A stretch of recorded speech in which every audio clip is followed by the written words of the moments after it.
Shalom, para pendengar yang dikasihi Tuhan Yesus Kristus. Bertemu kembali dalam renungan ajaran hidup, uraian sabda Tuhan yang mengajarkan hidup seturut dengan kehendak-Nya. Bagaimana kabar para pendengar? Kiranya Tuhan Yesus Kristus memberkati saudara dengan keselamatan, kesehatan, dan berkat-berkat dalam kehidupan. Amin. Para pendengar terkasih, ketentraman hidup menjadi kebutuhan setiap orang tanpa kecuali. Bahkan orang rela melakukan apa saja untuk mendapatkannya. Ada yang berpikir melalui kekayaan orang bisa tentram hidupnya. Yang lain berpikir diperoleh melalui jabatan, kedudukan yang tinggi, atau status sosial yang baik, sehingga dihormati semua orang. Dan masih banyak pemikiran-pemikiran sekaligus yang diupayakan oleh orang. Pertanyaannya, sesungguhnya apa yang membuat orang tentram dalam hidupnya? Para pendengar, mari kita temukan jawabannya melalui perenungan kita kali ini. Namun sebelumnya, mari kita mohon berkat dari Tuhan di dalam doa. Bapa di surga, kami mengucap syukur atas pemeliharaan dan berkat-Mu dalam kehidupan kami sampai saat ini.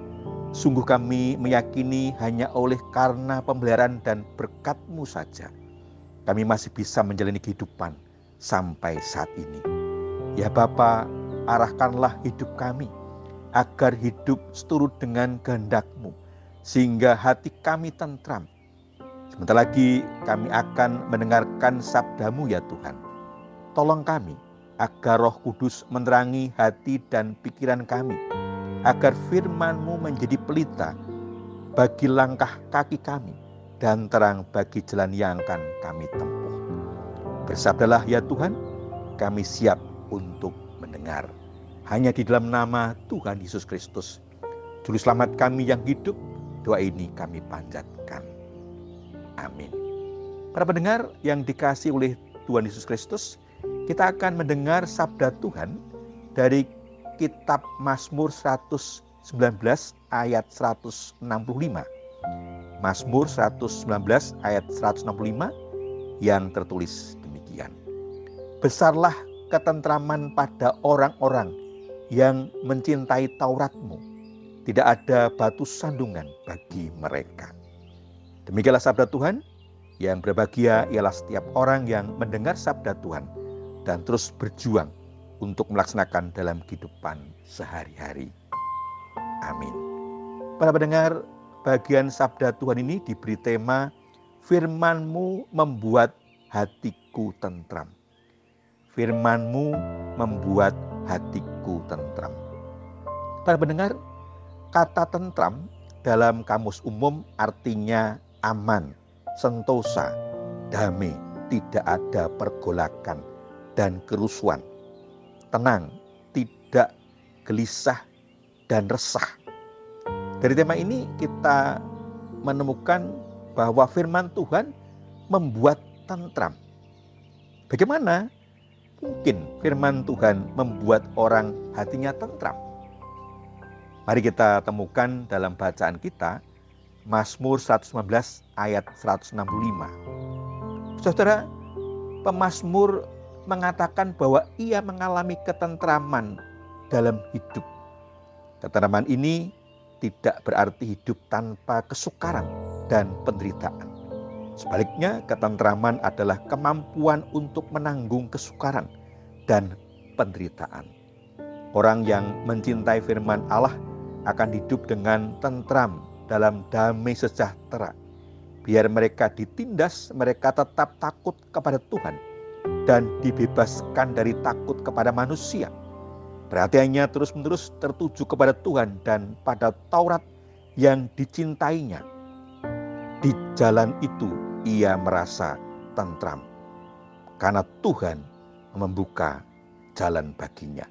Melalui firman Allah, ia mengerti apa yang baik, yang adil dan benar.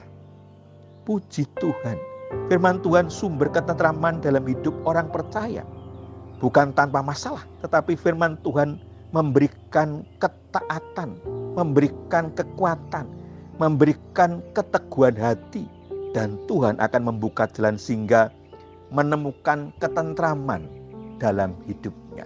Para pendengar, ternyata bukan kekayaan, jabatan, kedudukan yang tinggi, status sosial yang baik di tengah masyarakat, tetapi firman Tuhan yang memberikan ketentraman, karena memberikan kekuatan, keteguhan hati, keberanian menghadapi situasi apapun.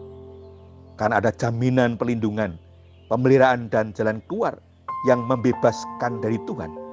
Justru rasa takut dan tunduk hanya kepada Tuhan dengan terus berpegang pada firman-Nya, sumber inspirasi, kekuatan bahkan pertolongan yang tidak terduga.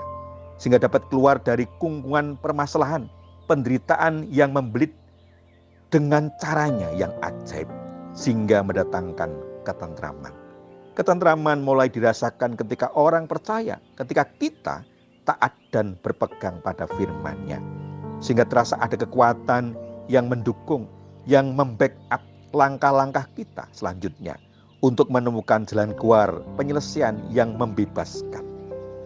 Luar biasa kebaikan dan kemurahan Tuhan atas orang yang taat dan takut pada Tuhan dan firman-Nya. Amin. Mari kita menaikkan syukur kepada Tuhan di dalam doa. Bapa di surga, sungguh kami memuji dan memuliakan Engkau, Allah yang baik, sumber tolongan dan kehidupan kami. Ajarkan kami untuk senantiasa taat dan setia kepadamu dan firman-Mu. Ampunkan segala kekurangan dan dosa kami. Hanya dalam nama Tuhan Yesus Kristus, pengantara kami yang hidup, doa ini kami naikkan kepada Bapa di surga. Amin. Para pendengar yang dikasihi oleh Tuhan Yesus Kristus, demikian renungan ajaran hidup. Sampai bertemu kembali pada renungan ajaran hidup selanjutnya. Terima kasih, Tuhan Yesus memberkati kita semua. Amin.